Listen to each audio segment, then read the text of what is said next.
Sukkah Segment Mishpcha. Welcome back to night number 2 of Sukkah Segments.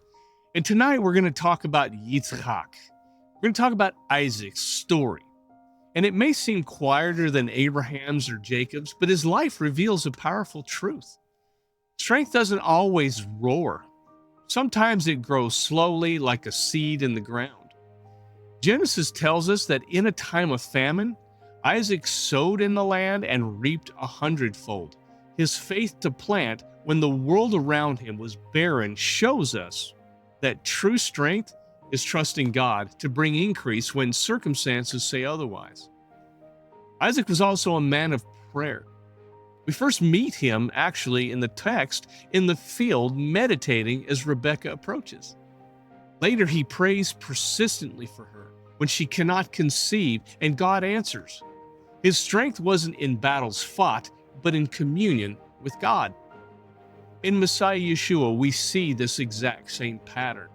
He often withdrew to pray, drawing strength not from the crowds, but from the Father.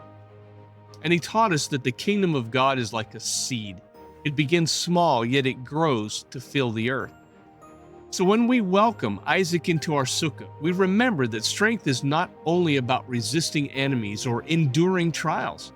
Sometimes it is the steady faith to sow when it feels like famine, and the quiet discipline to seek God until his blessing breaks forth. That kind of strength, rooted in trust, becomes a channel of life for generations to come. So let's ponder a couple of questions this evening. Number 1, Isaac planted seed during a famine, and God gave him 100-fold harvest. What does it look like for us to sow in faith when life feels dry or barren? Number 2, Isaac is described as meditating in the field when Rebekah arrived.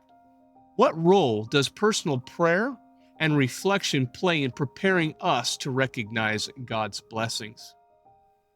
Number 3, Isaac prayed persistently for Rebekah when she was barren.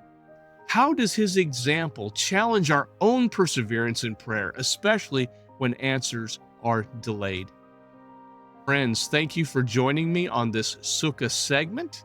Join me again here tomorrow evening as we talk about Yaakov, the grandson of Abraham, the son of Yitzchak. Thank you for joining me. Chag Sukkot Sameach and Litraot.